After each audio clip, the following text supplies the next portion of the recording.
Здравствуйте! Сегодня вновь о самых важных событиях уходящей недели расскажем в информационном выпуске «События недели» на Галмедиа. С вами Аманда Поня и коротко о главном. Показатели по экспорту цитрусовых выше, чем за аналогичный период прошлого года, сообщил на встрече с президентом Бадрой Гунба председатель Государственного таможенного комитета Отар Хеция. Препятствий для работы нет. В администрации Галского района обсудили работу с кадастровой палатой Абхазии. Обозначили новые направления совместной работы. Состоялась встреча главы администрации Галского района с министром культуры и представителями образовательного центра «Сенеж». Показатели по экспорту цитрусовых в этом году превышают показатели за аналогичный период прошлого года. Об этом на встрече с президентом Бадрой Гунба сообщил председатель Государственного таможенного комитета Отар Хеция. Он доложил главе государства о результатах деятельности ГТК за 10 месяцев 2025 года. Смотрите видео пресс-службы главы государства. Показатели по экспорту цитрусовых в этом году превышают показатели за аналогичный период прошлого года. Об этом на встрече с президентом Бадрой Гунба сообщил председатель Государственного таможенного комитета Отар Хеция. На сегодняшний день вывезено 5986 тонн мандарин. Это на 297 тонн больше, чем в прошлом году. Фейхоа вывезено 1112 тонн, это на 147 тонн больше, чем в прошлом году. Хурма 214 тонн, на 8,5 тонн больше, чем в прошлом году.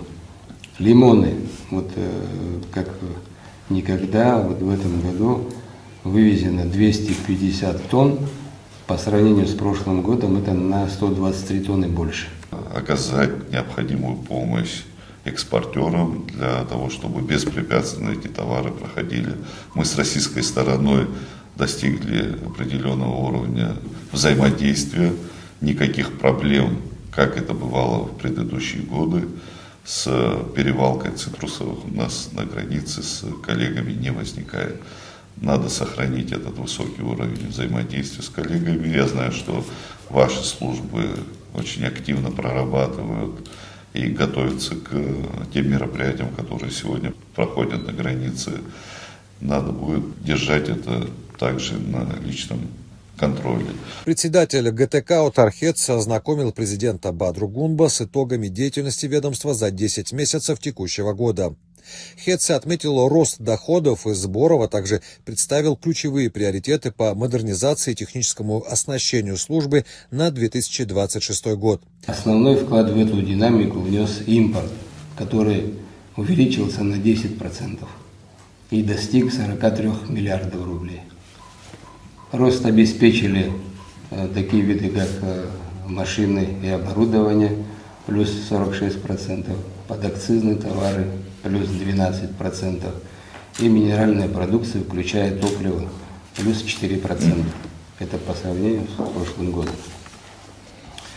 Экспорт по итогам периода снизился на 12% и составил 5 миллиардов 25 миллионов рублей. Основное снижение связано с падением экспортных объемов по лому черных металлов, текстильной продукции и также рыбной муки и рыбному жиру. По линии администрирования таможенных платежей за отчетный период начислено 3 миллиарда 758 миллионов рублей. Это выше уровня 2024 года на 347 миллионов рублей и превышает показатели 2023 года на 728 миллионов рублей. План по платежам на 10 месяцев выполнен на 101%. Общий товарооборот Республики Абхазия составил более 48,5 миллиарда рублей, что на 3 миллиарда 200 миллионов рублей больше, чем за аналогичный период прошлого года. Рост составил 7,3%. Импорт увеличился на 11% и достиг 43 миллиардов 300 миллионов рублей. Рост обеспечен поставками машин и оборудования плюс 46%, подакцизных товаров плюс 12% и минеральной продукции плюс 4%. Экспорт снизился на 12% и составил чуть более 5 миллиардов рублей. По линии администрирования таможенных платежей начислено 3 миллиарда 758 миллионов рублей, что больше показателей 2024 года на 134 миллиона рублей. Платежи исполнены на 102%.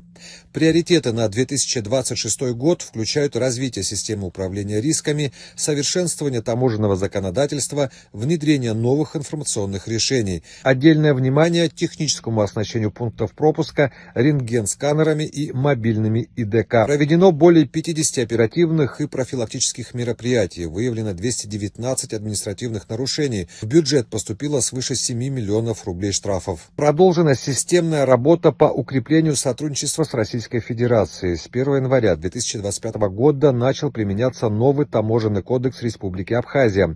Продолжается согласование протокола о взаимном признании результатов таможенного контроля в электронном виде. Завершена подготовка соглашения с Таможенным комитетом Республики Южная Осетия. Проведены мероприятия на таможенном посту ПСОЛ для обеспечения стабильной работы границы в курортный и цитрусовый сезоны.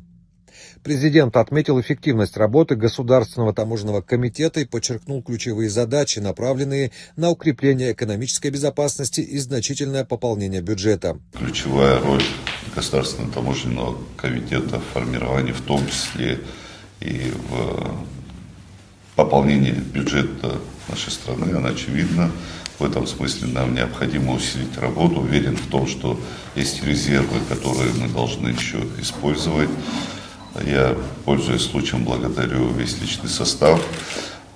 Конечно же, наша главная ключевая цель – это получить полный анализ, полную информацию и полное оформление товаров и грузов, заходящих на территорию Абхазии. Это обязательно должно быть доведено до личного состава.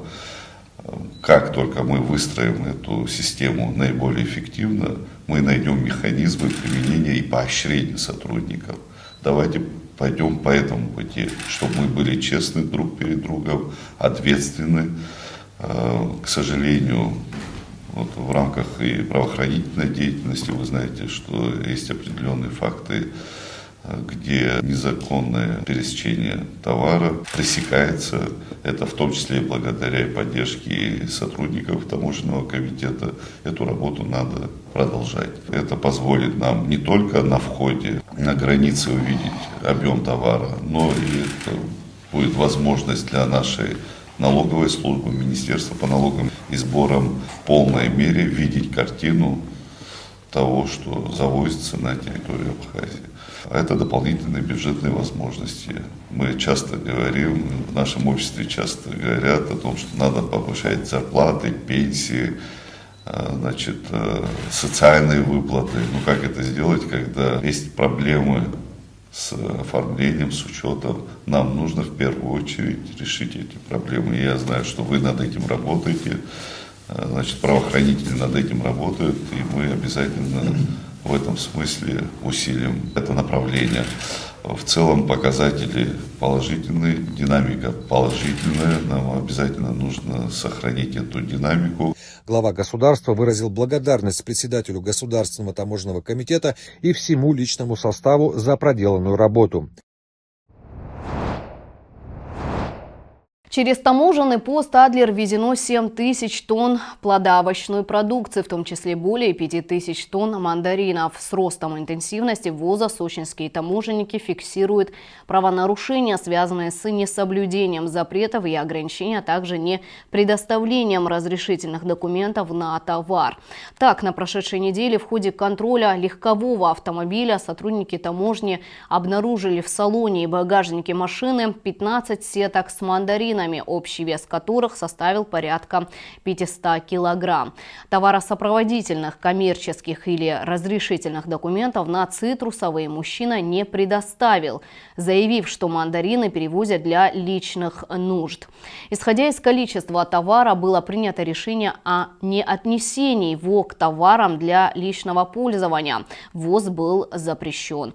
Нарушитель привлечен к административной ответственности. Всего с начала сезона, с октября по настоящее время, по аналогичным фактам возбуждено 44 дела. Выявлено более 1 тонны цитрусовых, перемещаемых с нарушением таможенного законодательства.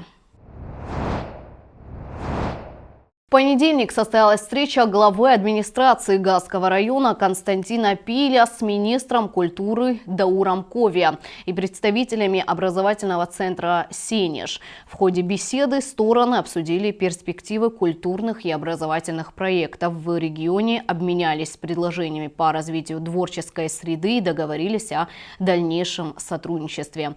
Встреча прошла в конструктивной атмосфере и обозначила новые направления совместной работы.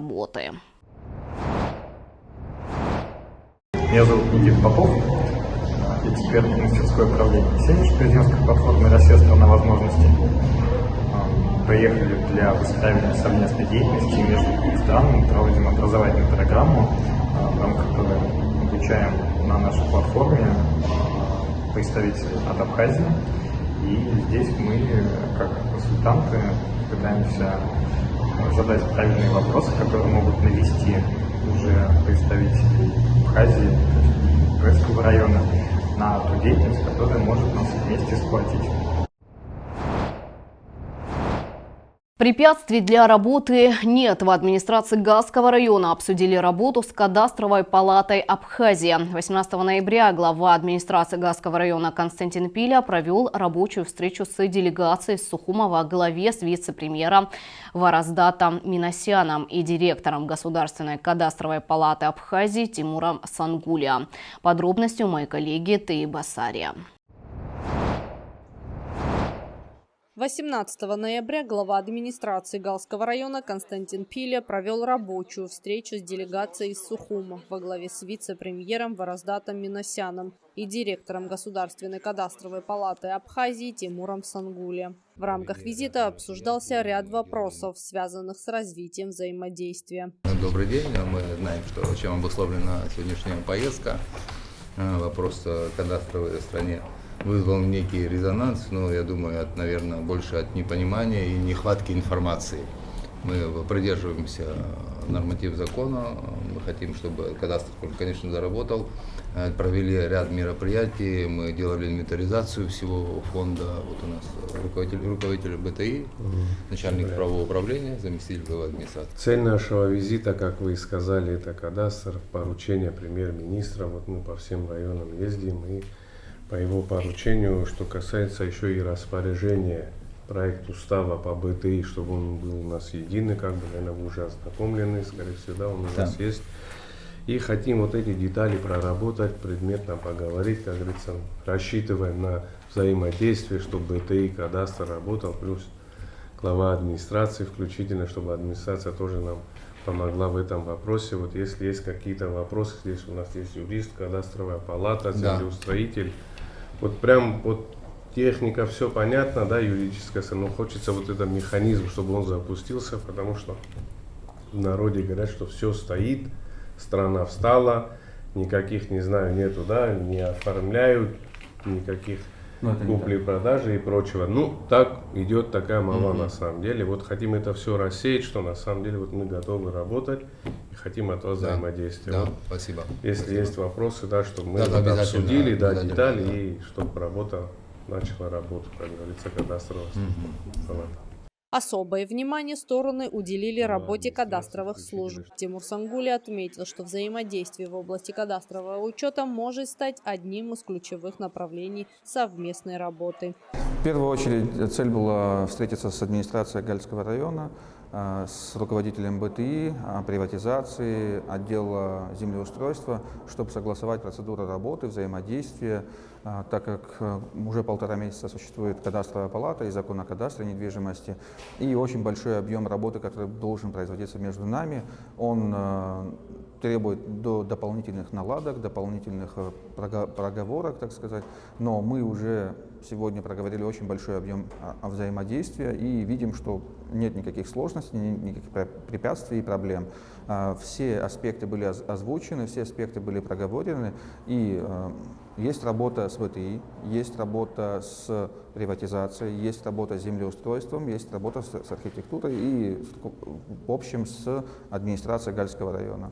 По словам главы кадастровой палаты, сегодня особенно востребованы современные методы обработки данных, внедрение единой информационной базы и повышение качества межведомственного взаимодействия.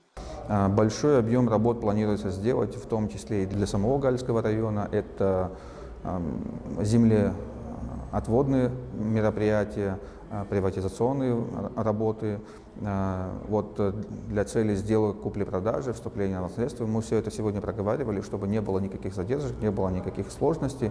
В том числе и необходимые документы проговаривали, обсуждали, и чтобы снять эти все вопросы. И точно так же мы обсуждали, почему некоторые процессы были как-то вяло текучем состоянии. То есть мы не понимали, почему они к нам не приходят, люди. Оказалось, что люди сами не знали, куда им идти, что им делать. Иногда они боятся, иногда есть понимание, что ты не знаешь, как устроен новый закон, и тут нужно проговаривать с людьми, попросили администрацию, чтобы они посодействовали в этом вопросе, просвещали людей, как нужно действовать в отношении новых процедур в рамках кадастра, что очень все просто, что вместо просто справки характеристики из БТИ нужно получить выписку. Для этих целей нужно просто написать заявление в кадастровую палату, филиал находится в том же помещении, где и БТИ, на постановку на учет, получение выписки, и дальше вы можете сделку совершить, купли-продажи, вступить в наследство, если есть такая необходимость, либо подарить кому-то в рамках договора дарения. Точно так же выделение земельных участков осталась та же самая процедура. То есть процедура выделения происходила в администрации. Она принимает решение о выделении или не выделении. Кадастровая палата в этом участвует только как съемку. То, что мы привыкли, это по съемку делает кадастровая палата при участии землеустроителей. То есть эта съемка, она сразу становится максимально подробная, четкая и ясная. Не так, что вам нужно что-то переделывать или переснимать и платить повторно. Здесь работы делаются так, чтобы не делать несколько раз подряд, а сделать один раз хорошо и навсегда. Нужно учесть несколько аспектов. В первую очередь, в законе самом написано, что все права, которые были до вступления закона в силу 1 октября, они остаются такими же, как и были. То есть, если у вас были права на недвижимость, вы остаетесь собственником этой недвижимости. Никакой закон не может это регулировать, потому что закон о кадастре занимается лишь техническим учетом и регистрацией. И другой вопрос – люди с видом на жительство. Тут регулирует этот вопрос не закон о кадастре недвижимости, а Гражданский кодекс и иные законодательные акты. Если он отрегулирует, что они смогут получить, это один вопрос. Если он говорит, что они не могут получить, кадастровый закон и закон о кадастре, и не кадастровая палата не могут никакие действия предпринимать, пока этот вопрос не будет урегулирован. Данный вопрос скорее нужно адресовать в Народное собрание, потому что только они уполномочены в этом вопросе принимать какие-то серьезные решения. В завершение стороны выразили уверенность, что подобные контакты будут способствовать укреплению межмуниципального сотрудничества и реализации новых совместных проектов. Тая Басари, Александр Хуторов, Гал Медиа. И к новостям культуры. 24 и 25 ноября в Абхазском государственном драматическом театре имени Самсона Чанба состоится премьера спектакля «Эшелон» по пьесе Михаила Рощина. Спектакль создается при поддержке Российского фонда культуры. Он посвящен 80-летию со дня победы в Великой Отечественной войне. Режиссер-постановщик, заслуженная артистка Абхазии Мадина Аргун. Мадина Аргун рассказала о том, почему ее выбор пал именно на эту пьесу. Из многих пьес, мною прочитанных, эта пьеса больше всех меня тронула. Очень подробно описаны персонажи, герои, каждый со своей судьбой. И то, как эта война отражается на той или иной семье, женщине, ребенке, подростках.